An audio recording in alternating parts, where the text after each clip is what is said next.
V L Ambala ma'am को जोड़ते हैं। मैम बहुत बहुत धन्यवाद। Good morning. Good morning Harshi, good morning to all viewers. Ma'am सबसे पहला मेरा सवाल, अभी हम लोग कुछ आंकड़ों पे बात ही कर रहे थे, जैसे अभी स्क्रीन पर लेके आते हैं यहाँ पे युद्ध को लेकर कि क्या स्थिति पिछले कुछ सालों में रही है। यहाँ पर अपने दर्शकों को दिखाते हैं यहाँ पर एक बार फिर से कि जब जब युद्ध हुआ है तो हमारी रिकवरी आने में, ये देखिए मैम 2001 की जो स्थिति है वो 48 दिन में रिकवरी आई, 22% टूटा था। 2003 की स्थिति है, 2022 2025 की स्थिति है, यहाँ पे सब तमाम चीज़ें हम लोगों ने रख दी यहाँ पे। लेकिन अभी जो स्थिति है वो साफ तौर पर, क्योंकि ट्रंप है, ट्रंप को अनप्रिडिक्टेबल कहा जाता है, तो वो कुछ भी कभी भी कर सकते हैं, तो इसलिए कुछ कहा नहीं जा सकता। अब मैं आपसे समझना चाह रहा हूँ कि पिछले 10 सालों का अगर मैं इतिहास उठा के देखूं भारतीय बाजारों का, तो 10 में से 8 बार ऐसा हुआ है कि जब जो बॉटम बना है वो जनवरी से लेके मार्च के बीच में बना है। सिर्फ एक 2022 में रहा जब जो बॉटम बनता हुआ दिखा वो जून के आसपास बनता हुआ दिखा यहाँ पर। और एक बार जो स्थिति थी वो कोविड के अलग कहानी अलग कहती है। अब आप क्या स्थिति देख रहे हैं हमारे बाजारों की, यहाँ पे कितनी गिरावट और बाकी आपको दिखती है? दूसरी चीज मैम, निफ्टी बैंक की मैं बात करना चाहूंगा यहाँ पे, क्योंकि जितनी कमजोरी यहाँ पे सेंसेक्स निफ्टी ने दिखाई उतनी कमजोरी बैंक निफ्टी ने नहीं दिखाई। लेकिन कल के सेशन में साफ तौर पे ये जो है वो कमजोरी देखने को मिल रही है। एचडीएफसी पिछले लंबे समय से हम लोग देख रहे हैं दबाव दिखाया जा रहा है, लगातार दबाव दिखाया जा रहा है। मैम क्या आपका मानना है, क्या आप स्थितियां देख रहे हैं यहाँ पर?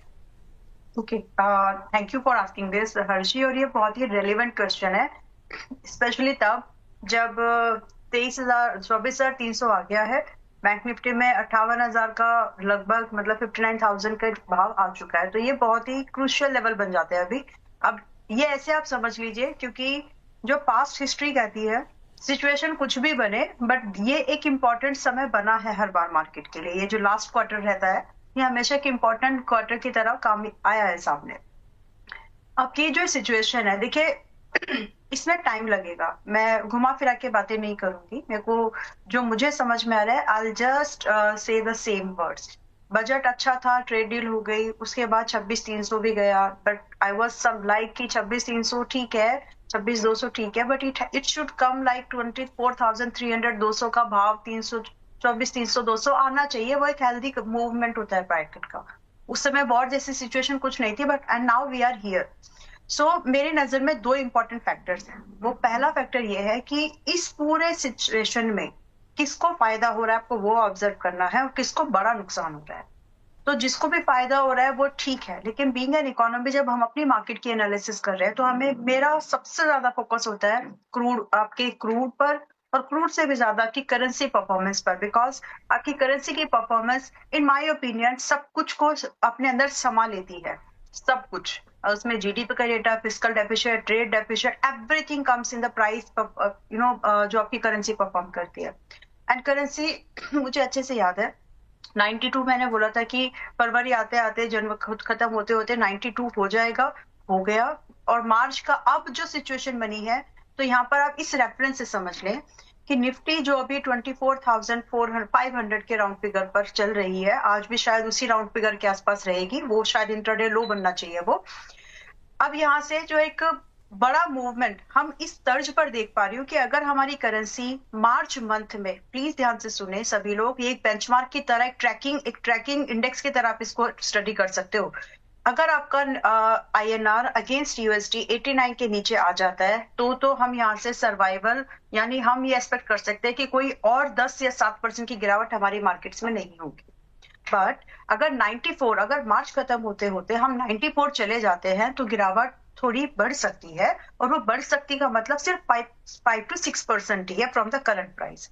तो कहने का मतलब ये है कि अभी जो 24,200 की जो रेंज बनेगी, आज 500-600 की रेंज में आज निफ्टी मोस्ट लाइकली ट्रेड करने वाला है, तो अगले हफ्ते तक 24,200 की ये जो रेंज बनेगी, this is going to be a very crucial range to decide कि क्या हमें 23,000 जाना है, या फिर अप्रैल में रिवर्सल होकर 26,500 की तरफ जाना है। अब ये समय लगेगा, यानी आप ये समझ लीजिए कि मार्च का मंथ अब ऐसा हो गया है कि डाउन साइड आपके लिए लिमिटेड है, डाउन साइड 5% to 6% डिसाइडेड है, और अपसाइड के लिए आपको अप टू 3 to 4% अप्रैल तक दिख सकता है। सो बहुत ही क्रूशियल लेवल पर हम आ गए हैं। अब यहाँ से ट्रेड स्ट्रेटेजी क्या होनी चाहिए? आप न्यूट्रल ट्रेडिंग स्ट्रैटेजी लगा सकते थे, अब नहीं लगा पाएंगे। आप थीटा डीके वाली स्ट्रैटेजी, जिसमें आपको थीटा हम्म। मिले, वो वाली स्ट्रैटेजीज को यूज करिए। उसका रीजन है प्रीमियम बहुत अप्रिशिएट हो गया है। जो बिल्कुल। स्ट्रैटेजी दोनों साइड सिर्फ आपको प्रीमियम पे करना है, उनसे बचो, क्योंकि प्रीमियम ज्यादा है। इंडिया विक्स को ट्रैक करो, आपको समझ में आ जाएगा। अब वहां पर फायदे होने के चांसेस कम है। जिन लोगों ने पहले बना लिया उनको फायदा है, बट जो नहीं बना पाए, अब आप थीटा अर्निंग वाली जो स्ट्रैटेजीज होती है, जिसमें आपको थीटा मिले विद टाइम पास, वो आपको स्ट्रैटेजी यहाँ पर यूज करनी चाहिए। और इंडेक्स लेवल पर जब आप ट्रैकिंग कर रहे हो, इन्वेस्टमेंट, ये हो गई ट्रेडिंग की बात। अब इन्वेस्टमेंट को अगर आपको प्लान करना है, तो बेस्ट रूट आपके लिए, अगर आपको बचना है स्टॉक चर्निंग से, निफ्टी ईटीएफ्स होंगे। जो भी निफ्टी 20 ईटीएफ जो आपको पसंद है, जिस भी ब्रांड का, आप उनको खरीद सकते हैं। अगर आपको म्यूचुअल फंड्स वाले के थ्रू जाना है तो आप उनको खरीद करके फिलहाल अपनी इन्वेस्टमेंट, अगर आपको लग रहा है कि नहीं बहुत वोलेटिलिटी है, जो कि रहेगी भी, तो आप वहां पर अपनी इन्वेस्टमेंट स्टार्ट कर सकते हो। जब भी मार्केट में डिप आते हैं, वही अपॉर्चुनिटीज होती है। एचडीएफसी बैंक, जिसका नाम आपने लिया था, रिलायंस का नाम मैं ले लेती हूँ, ये सारे ऐसे स्टॉक्स है जहां पर आप इनमें बहुत बड़ी गिरावट बची नहीं है, और अगर गिर भी गए तो रिवर्सल इन्हीं में पहले आएगा, बिकॉज ये लार्ज कैप है, स्टेबल कंपनीज मानी जाती है। तो बिल्कुल मैम। फिलहाल के लिए यही जी। एक व्यू मैं रख सकती हूँ मार्केट को लेकर। बिल्कुल, और मैंने इसीलिए, हम लोगों ने थंब भी इसलिए दिया कि भाई डरें या खरीदो, और आज का शो इसी के ऊपर फोकस है। मैं इसी के ऊपर आ रहा था मैम, क्योंकि बहुत सारे दर्शकों के सवाल है वो भी लेने की कोशिश करेंगे, लेकिन मैं उसी सवाल पर आता हूँ। जैसे एलएनटी है मैम, बहुत ही infrastructure, not only for the infrastructure, बल्कि बहुत सारे सेक्टर से जुड़ी हुई है। यहाँ पे एआई से, यहाँ पे सेमीकंडक्टर से, डिफेंस से जुड़ी हुई कंपनी। अब इसकी खूब पिटाई हुई है मैम पिछले कुछ दिनों में, और हम लोग सब जानते हैं कि गल्फ कंट्री में इसका अच्छा खासा यहाँ पे एक्सपोजर है यहाँ पे। अब क्योंकि जब सब कुछ वहाँ पे स्थिति जो इंफ्रास्ट्रक्चर को लेकर स्थिति खराब हो रही, तो वहाँ पे जो कंपनी है, इस पे जो ट्रस्टेड नाम आता है वो लार्सन टुर्बो आता है, तो जाहिर सी बात है कि इनको कॉन्ट्रैक्ट फिर मिलते हुए वापस दिख सकते हैं मैम। मैं आपसे समझना चाहता हूँ कि माफ कीजिएगा, कि क्या लार्सन और टुर्बो एलएनटी के अंदर ये मौका रहेगा खरीदारी करने का यहाँ पर? देखिए, अभी 3850 पर है, क्लोज टू 3847 पर कल के मार्केट पर क्लोज हो गया। पहली जवाब हाँ है, आपके पहले सवाल का जवाब हाँ है। But for those people who are ready to add, if this stock is being corrected for another up to 15%, जो लोग 3850 से 3300 के भाव तक धीरे धीरे खरीद सकते हैं, मैं टारगेट क्या है मैं वो भी शेयर करूंगी, वो लोग आज भी खरीदारी कर सकते हैं। यू नो व्हाट, आज ये शायद आपको 3700 के आसपास भी मिले। तो आप ये रेंज समझ ले कि 3300 से लेकर के 3800 की ये रेंज एक एक्यूमुलेशन जोन है। अब ये रेंज है लगभग 15% की, 12 से 15% की रेंज लगभग है ये। इस रेंज का जब आप रिस्क ले रहे हैं, तो आपके लिए अपसाइड की पोटेंशियल भी वैसी ही है। बिकॉज जब आप सस्ते में खरीदते हो कोई चीजों को, लेकिन क्वालिटी स्टॉक कैटेगरी में है, तो जब आप सस्ते में खरीदते हो, आराम से आपको 4800 से लेकर के 5500 का भाव इस मार्केट में दिख जाएगा। क्योंकि जैसे ही चीजें सुधरेंगी, रिपेयरिंग वर्क, इन्हीं कंपनी जो सबसे रिलायबल नाम आता है ना, तो उन्हीं का नाम आता है। अब ऐसे तो नहीं है कि फटेहाल सब बनी रहेंगी company, they will try to revamp, जितना जल्दी हो सके चीजों सबको सुधारनी होगी। तो सबसे कैपेबल नाम अगर आएगा तो वो एलएनटी जैसी कंपनीज का होगा। तो उस चीज को आप जज करो, क्योंकि अगर वहां पे डिस्ट्रक्शन हो रहा है, अगर वहां पर ये इतना नुकसान हो रहा है, तो उसकी रिकवरी भी करनी है, उसमें इनका फायदा होगा, ऑर्डर बुक और स्ट्रॉन्ग होगी। अब यस, डेफिनेटली, अब यही चीजें, छोटी छोटी चीजें आपको देखनी होती है अगर आपको इन्वेस्टमेंट करनी है तो इसमें आपको 4800 से लेकर के 5500 का भाव दिख जाएगा। आपका रिस्क होगा, आप स्टॉप लॉस रख लीजिए जब आप उस रेंज में बाय कर रहे हैं, as discuss 3008 to 3300। Stop loss maintain करिएगा लगभग 2800 का, मोस्ट लाइकली वो हिट भी नहीं होगा। बिल्कुल। तो उस रेंज के बाद में आपका टारगेट कम से कम 40 से 55% का बनेगा। बिल्कुल। और मैं अपने दर्शकों को बता दूं, देखिए मैं किसी भी स्टॉक के अगेंस्ट में नहीं हूं, लेकिन आप एक चीज को समझिए, यहाँ पे वोडाफोन कितना चला आप खुद अंदाजा लगा सकते हैं, और एयरटेल कितना चला। बहुत सारे दर्शक जो निवेशक होते कहते हैं भाई महंगे स्टॉक्स में क्यों डालें, लेकिन जब स्टॉक चलता है, मजबूत कंपनी फंडामेंटल चलती है, तो 100 200 300 रुपए का तो ऐसे ही आपको फायदा करा देती है।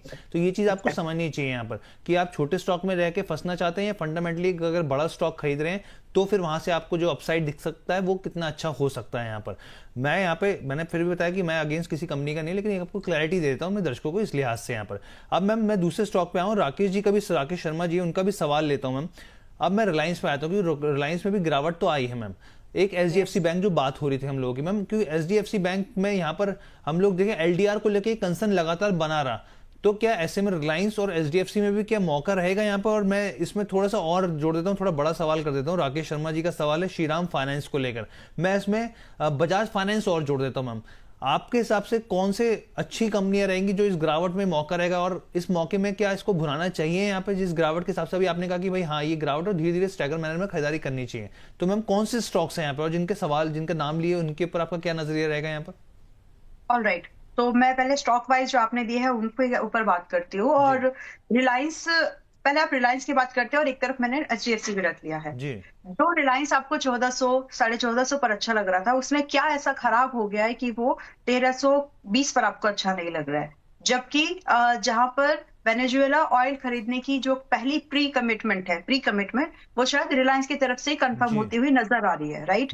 तो आपको हमेशा ये सिचुएशन देखनी है, जज करनी है कि अगर सब कुछ खराब हो रहा है, मतलब ऐसे मानो कि everything is being like destroyed, right? सब कुछ खराब हो रहा है, तो कौन से ऐसे पहले हाथ है जो संभल के निकलेंगे बाहर? ना दलदल में फंस गए, फॉर एग्जाम्पल मैं और लेमैन की भाषा में समझाती हूँ। आप दलदल में फंसे हो, सब फंसे हैं मान लीजिए, तो कौन से ऐसे मजबूत हाथ है जो उससे निकल सकते हैं, वो आपको ढूंढने हैं। रिलायंस उसमें से एक नाम है, एचडीएफसी उनमें से एक नाम है।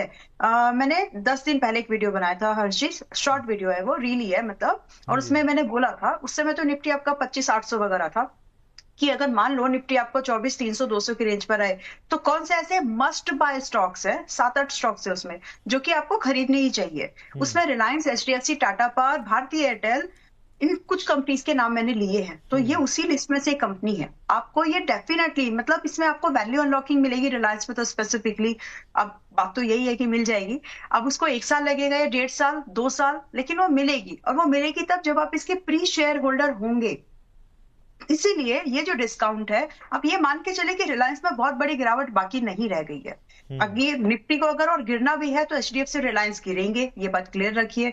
अब गिरेंगे कहां तक, हमको वो गेज करना है। हम 1350 के पास में अगर आज इसको अगर खरीद ले, तो ये 1200 के नीचे जाते हुए नहीं लगता। अब ये परसेंटेज से समझना जरूरी है ताकि आप अपने रिस्क को समझ सके। ये सिर्फ 10% है, तो क्या रिलायंस जैसे स्टॉक में 10% का रिस्क नहीं लेना चाहिए? लेना चाहिए। सिमिलरली एचडीएफसी बैंक, जो कि एचडीएफसी बैंक की अगर आप बात करोगे अभी 870-60 की रेंज में है। मान लीजिए यहाँ से पुल बैक आएगा, वैसे अभी हो सकता है 920 तक जाए, बट मान लीजिए कि आपने इसको यहाँ से खरीद लिया है, तो इसमें ज्यादा से ज्यादा गिरावट 780-70 तक ही बचती है, विच इज अगेन 10%। एक लार्ज कैप स्टॉक में 10% का रिस्क लेना कभी भी वायबल होता है, रादर कि हम किसी ऐसे छोटे मोटे स्टॉक में रिस्क ले जहां पर 10% टूटेगा कि 25, वो आपको पता ही नहीं है। सो अभी ये ऐसा समय है जहां पर आप सोच समझ के अपने स्टॉक्स को चयन करो जिनको आप होल्ड कर सको। That is the only idea. Reliance भी आज के मार्केट में ठीक है, डाउन साइड कितना है बता दिया है, 10% से ज्यादा किसी भी कंडीशन में नहीं लग रहा है। एचडीएफसी भी अगर आप 870 पे भी खरीदते हो, 770 के नीचे जाते हुए मुझे तो बिल्कुल नहीं लग रहा है। ये हाईएस्ट है, मतलब ये लोएस्ट बोलना चाहिए, जो हाईएस्ट रिस्क है और लोएस्ट लेवल है। और श्रीराम फाइनेंस जैसा जो स्टॉक आपने बताया है, श्रीराम और बजाज फाइनेंस, मैम ये दो इनमें से अगर सुनना, और खासतौर पे राकेश जी ने जो श्रीराम फाइनेंस लिया है वो 1050 के भाव पर ले रखा है। आज आप अपने स्टॉक में प्रॉफिट बुक करिए, इसकी अभी टूटना बाकी है। अभी श्रीराम फाइनेंस 1010 पर है, प्लीज बुक योर प्रॉफिट, जो भी आपको आज मिले वो बुक करिएगा एंड बाय अगेन। जब आपको बाय अगेन वाली कंडीशन है सेम स्टॉक में, आपको ये लगभग 780-90 के पास मिलेगा। तो इस स्टॉक को 20% टूटना है, तो if you are comfortable book your profit. मतलब अपनी पोजीशन को हल्की कर लो, एग्जिट कर लो, और खरीदना जब ये सस्ता हो जाए फिर छोड़ना मत। मतलब ऐसा नहीं है कि फिर आप इसलिए छोड़ के बैठ गए कि अब क्या करें, ये सस्ता मिलेगा तो आपको इसको खरीदना चाहिए। जितना हो सके अपने 200 दिन के मूविंग एवरेज के पास इसको खरीदो, बिकॉज वहां से जो इसकी रैली होती है ना अर्जी, वो बहुत sustainable, with low risk and अच्छे टारगेट के लिए बनती है। और बजाज फाइनेंस में मैम क्या नजरिया रहेगा आपका? बजाज फाइनेंस आज 945 पर है, मोस्ट लाइकली 920 और 30 की रेंज में इसमें खरीदारी कर सकते हैं, विद अ व्यू कि हमको कम से कम 3 क्वार्टर होल्ड करना है। ये व्यू के साथ में इसमें एंट्री बना सकते हैं, जितना भी आपने प्लान किया है उसके लिए।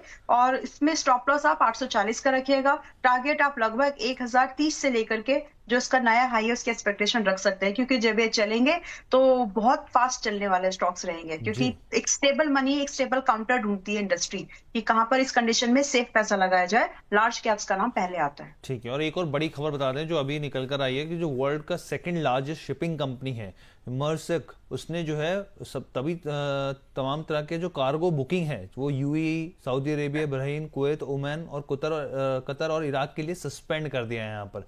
तो ये काफी बड़ी खबर है, इसका इम्पैक्ट जो है काफी गहरा होता हुआ दिख सकता है यहाँ पे। मैम यस, एक और चीज है, क्योंकि वो जो स्टॉक्स हैं वो काफी ज्यादा इस समय यहाँ पर हम लोग देख रहे हैं इसका इम्पैक्ट हो रहा है। और यहाँ पर हम लोग एलएनजी की बात करें, एलएनजी टैंकर से संबंधित हम लोगों ने देखा यहाँ पे जो कतर एनर्जी है उसने अप्रत्याशित तौर पे आपात की स्थिति का नोटिस जारी कर दिया गया है, जिसको फोर्स मेज्योर कहा जाता है बेसिकली। यस, अब पेट्रोनेट एलएनजी हो, गुजरात गैस हो, गेल हो, मैम ये तमाम है। और खासतौर पे मैंगलोर रिफाइनरी जो पेट्रोलियम पेट्रोकेमिकल्स लिमिटेड है उस पर भी इसका इम्पैक्ट आता हुआ दिख सकता है। मैम आप कैसे यस। देख रहे हैं? और हमने कल देखा एलएनजी के ऊपर, पेट्रोनेट एलएनजी के ऊपर तो 10% के आसपास की गिरावट देखने को मिली। ये इस अभी दूर रहना चाहिए जिस तरह की स्थिति दिख रही है मैम, या फिर यहाँ पे भी हल्का हल्का स्टैगर मैनर में इकट्ठा करना चाहिए या फिर दूरी बना के रखनी चाहिए? देखिए, जिनको लग रहा है कि वॉर कभी खत्म नहीं होगी वो दूर रहो, मुझे नहीं लग रहा है, क्योंकि ये कंडीशन ऐसी नहीं है कि आप हमेशा बर्दाश्त कर सके। No, this has to be stopped. अब कौन स्टॉप करेगा, कैसे करेगा, I have no clue, but ये स्टॉप होगा। और सिचुएशन गंभीर है, ये आप कैसे समझेंगे कि जो फोर्सफुल मेजर लगा है ये उसी का एक सिग्नल होता है। साथ में पेट्रोनेट ने भी, कल की ही बात है आई थिंक, कि पेट्रोनेट ने भी सबको बता दिया है, एक मतलब जो इशू दिया है, नोटिस दिया जी है बिल्कुल। कि सिचुएशन इज नॉट गुड। तो और अपने जो सप्लाई है, गुजरात गैस ने भी अपनी सप्लाई, इंडस्ट्रियल सप्लाई को 50% से रिड्यूस कर दिया है। नॉट ओनली दैट, ये भी बोल दिया कि अगर आपने कंजप्शन उससे ज्यादा किया, गुजरात गैस ने दिया है इंस्ट्रक्शन, अगर आपका कंजप्शन उससे ज्यादा हुआ, जो डिसाइडेड कैपेसिटी है, अगर उससे ज्यादा जा रहा है तो अब आपकी सप्लाई जो है सस्पेंड भी हो जाएगी। सो what all this indicates that this is going to be a little bit prolonged. It was maybe Mr. President was planning कि ये एक दिन, 2 दिन, 3 दिन, 4 दिन चल जाएगा ईरान के साथ में, but no, it's turning back. ये अलग हो रहा है और ये हो सकता है कि 3-4 हफ्ते चलेगा। तो वो सिचुएशन, कंपनीज क्या एक्शन ले रही है आपको उससे समझ में आ जाएगा। अगर वो 1-2 दिन की होती ना बातें तो कंपनीज वो रिएक्शन में आती ही नहीं, राइट? वो ये बोलते ही नहीं। जब ये बोल रहे हैं तो इसका मतलब है there is something really serious that they haven't experienced before at this space. So it is very simple, उसी चीजों से आपको हिंट्स ढूंढने हैं। So having said this, crude की डिमांड बढ़ी रहेगी, नेचुरल गैस की डिमांड बढ़ेगी, है ना, प्राइस इन्फ्लेटेड रहेंगे। कुछ लोग पूछेंगे उनमें आप लॉन्ग बने रह सकते हैं अभी भी। हाँ, इतना जरूर है अपने रिस्क को डिसाइडेड रखो ताकि आपका ज्यादा नुकसान ना हो, रिस्क ज्यादा मत लो, लेकिन अपॉर्चुनिटी आप नेचुरल गैस में और क्रूड में भुना सकते हो।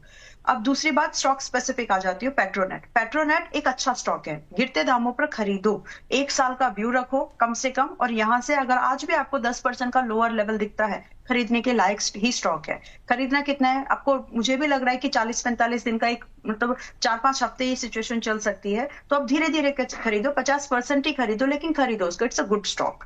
दूसरा, एमआरपीएल में आप आज की गिरावट को बायर बन सकते हैं। अगर आज ये टूट जाए एनीवेज 170 तक, try to buy, it's a good pick. अब यहाँ से आपके लिए जो स्टॉप लॉस है स्ट्रिक्टली 150 पे रखना और 170-165 की रेंज पर ही खरीदना ताकि रिस्क डिफाइंड हो जाए। टारगेट की एक्सपेक्टेशन आप 210 से 240 तक रख सकते हैं, लेकिन पेट्रोनेट में गिरावट और 10-12% की हो तो खरीदारी का व्यू बिल्कुल लेकर के चल सकते हैं दोनों ही स्टॉक्स में।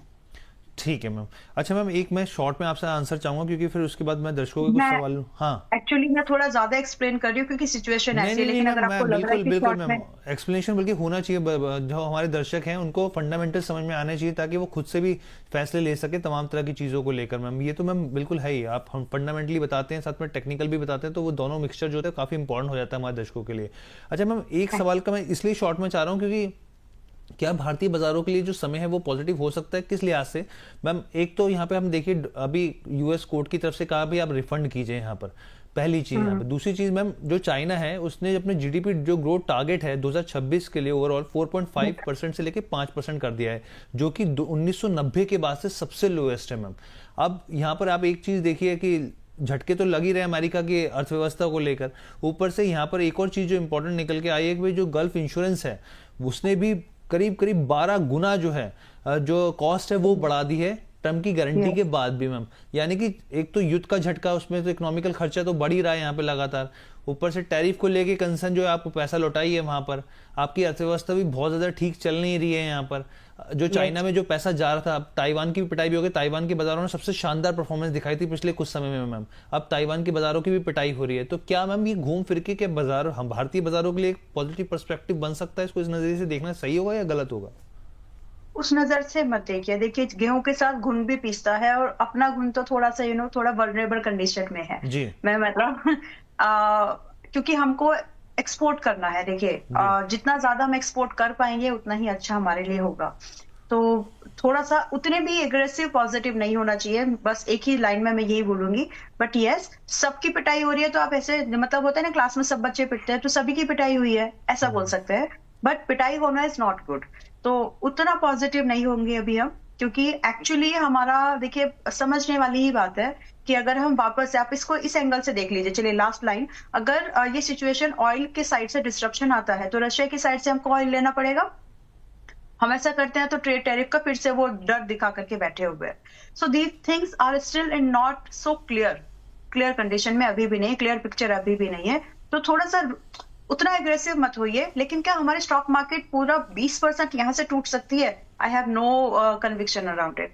20% की गिरावट मैं नहीं देख पा रही हूँ। मैक्सिमम इंडेक्स लेवल पर 5 और मैक्सिमम 7%, बस वहां पर अगर आप, जितना आपको लगता है कि खरीदना है खरीद लीजिए। इससे ज्यादा शायद वो मौका दोबारा ना मिलेगा बहुत जल्दी, क्योंकि इसके बाद फिर मार्केट्स को ऊपर ही जाना चाहिए। ठीक है, चलिए मैम ने क्लैरिटी दी। एक संजीव जायसवाल है मैम, वो कह रहे हैं गुड मॉर्निंग संजीव जी।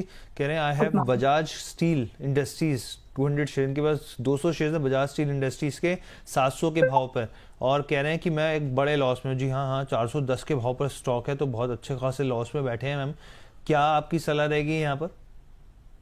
अभी आपकी बाइंग और आपका नजरिया, बाइंग कितने की और आपका नजरिया कितने दिन का है? बाइंग 700 Actually, 700 रुपए के इन्होंने खरीदारी करी है मैम। ओके। जी तो मतलब मैं सुबह सुबह किसी को डांटना नहीं चाहती। ठीक है। डांटिए नहीं मैम, ठीक है। सलाह दे दीजिए। ठीक है। तो ऑल राइट, तो अभी देखिए फिलहाल तो आप होल्ड कर जाइए। वैसे तो कंपनी में प्रॉफिट टाइम की चीज नहीं है, लेकिन क्योंकि सेक्टर से सस्ती है, थोड़ा सा हो सकता है डोमेस्टिक स्टील का थोड़ा डिमांड बढ़ जाए, बस उसी वजह से आप इसको थोड़ा रीबाउंड होने के लिए लगभग 410 पे चल रहा है अभी, 470 और लगभग 520 के भाव के एग्जिट के लिए आप रुक सकते हैं, रुकना है तो। बाकी मेरी सलाह में आपका स्टॉप लॉस होना चाहिए, जो आप नहीं फॉलो करेंगे, आई नो। बट मान लीजिए कि किसी को आज के 410 के रेट पे बाय करना है, they should maintain a stop loss at 350। But it's not a buying recommendation, इसको बाय नहीं करना है, जस्ट मैंने इनकी बाइंग से रेफरेंस दिया है। तो आप आधे ऑलमोस्ट आप 45% के लॉस पर हो, उछाल पर निकलने की कोशिश करिए, ऐड मत करिए। ठीक है, ऐड मत कीजिए। मैम ने यहाँ पे साफ तौर पे क्लैरिटी दी थी। एक और मैम कंपनी है, और यहाँ पे जो है बीएससी की हम लोग बात कर लेते हैं। इसको लेकर एक खबर निकल के आई है यहाँ पे, जो सेबी है उसने जो है नए डेरिवेटिव कॉन्ट्रैक्ट को लॉन्च करने की मंजूरी दे दी है। यहाँ पे जो नया प्रोडक्ट होगा बेसिकली वो बीएससी सेंसेक्स नेक्स्ट 30 इंडेक्स पे साफ तौर पे डेरिवेटिव्स के तौर पे हम लोग देख सकेंगे। इस डेरिवेटिव में बीएससी 100 की अगली 30 बड़ी और ज़्यादा ट्रेड होने वाली कंपनियां शामिल होंगी, जो कि डेरिवेटिव सेगमेंट में हैं, लेकिन साफ तौर पे बीएससी सेंसेक्स 30 का हिस्सा नहीं है।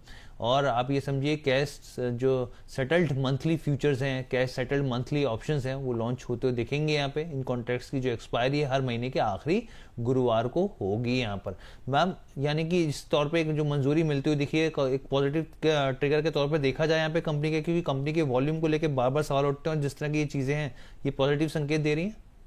Yes, it's a positive thing, because हर किसी को अपने रेवेन्यू बचाने, अब अभी लोगों को हेज का मौका मिल जाएगा। वैसे जो लोग उन स्टॉक्स में हैं जो कि थोड़े से वॉलेटाइल है बाय नेचर, हाई बीटा वाले हैं, ट्रेडिंग होती है मतलब हाई बीटा है, जी तो वहां पर उनको मौका मिल जाएगा। और स्टॉक स्पेसिफिक बीएससी के लिए it's a positive news, company को रेवेन्यू आएगा, गवर्नमेंट को भी आएगा। बट जो उसको ट्रेड करेंगे बाकियों का नहीं पता। But yes, from the company perspective, जी from the company perspective it's a positive news. You can देखिए, अभी वैसे भी टू बी स्पेसिफिक, बीएससी वैसे भी आज 200 दिन के मूविंग एवरेज पर है अपने। तो जी क्या यहाँ से एक मिड टर्म या लॉन्ग टर्म इन्वेस्टर को पैसा नहीं लगाना चाहिए? Answer is very much yes, मतलब यस लगाना चाहिए। और स्ट्रेटेजी क्या होनी चाहिए कि अगर जहां पर आप पैसा लगा रहे हो, मैं आपको स्पेसिफिकली बता रही हूँ, अगर बीएससी 2630 पर आप खरीद रहे हो, अगर ये आपको 2400 या 2200 के रेंज में मिले, डरना नहीं होता है, ऐसे स्टॉक्स में खरीदना होता है। दिस इज समथिंग जो कि आप खरीद के बेटी को दहेज नहीं, बेटी को विदाई के टाइम पर दे सकते हैं, यू नो। हाँ so this kind of stock it is. अपने बच्चे को, उसके लिए बेटा है तो उसके बच्चे के लिए, अपने बच्चे के लिए जब जब वो बड़ा होगा तो उसकी शादी में आप गिफ्ट कर सकते हो। This kind of stock these are. तो आप इनको बाय कर, मतलब ये कहने का मेरा मतलब ये है कि ग्रो तो करेंगे ही। इस पूरी ग्रोइंग जर्नी में जब आप धीरे धीरे चल रहे हैं अपनी फैमिली की रिस्पॉन्सिबिलिटीज का, तो ये स्टॉक सस्टेन कर जाएंगे, जिंदा रहेंगे। तो वैसे स्टॉक्स हैं, तो इनको बिल्कुल खरीदना चाहिए। It's a positive news about company. और धीरज से शायद हमको दूसरी अगर एनएससी की बात करें तो शायद हमको वहां पर भी ये कॉन्ट्रैक्ट्स दिखेंगे, क्योंकि वो कंपटीशन अगर बढ़ गया है तो one has to shoulder to shoulder चलता है फिर। बिल्कुल। और यहाँ पे मंजू चौधरी जी हमारी नई प्राइम मेंबर बन गई, बहुत बहुत स्वागत है मैम, धन्यवाद हमारे साथ जुड़ने के लिए।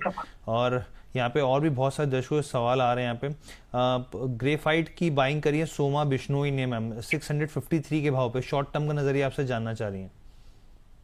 मैं एक बार बाइंग दोबारा जान सकती हूँ मैम 653 रुपीज ग्रेफाइट। ओके।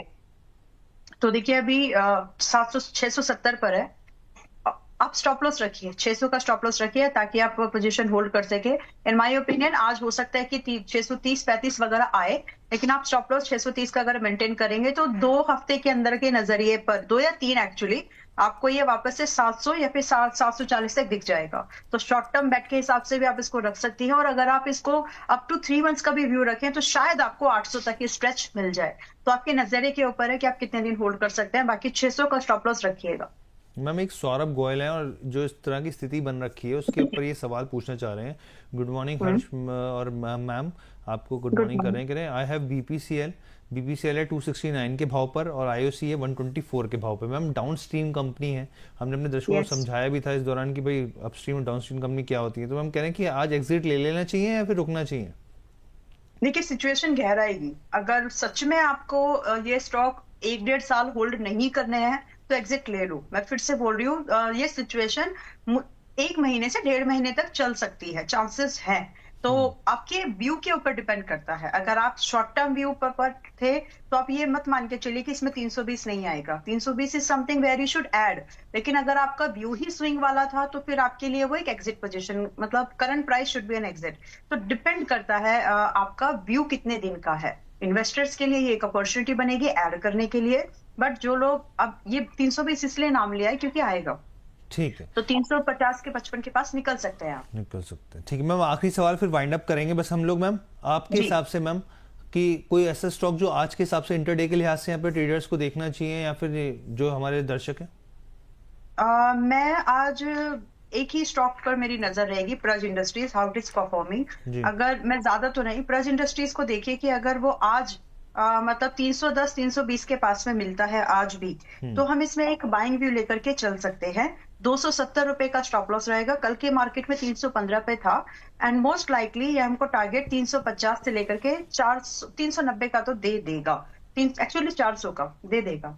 तो स्टॉप लॉस जो है, मतलब buying range 300 to 320, stop loss 270, target 350 to 400। ये रेंज के टारगेट्स आप देख सकते हैं। और ये मोमेंटम शॉर्ट टर्म में ही हो जाना चाहिए, मतलब it won't take 3 months, like maybe 2-3-4 हफ्ते बस। अच्छा, मतलब 400 तक के लेवल्स आप देख रहे हैं यहाँ पर?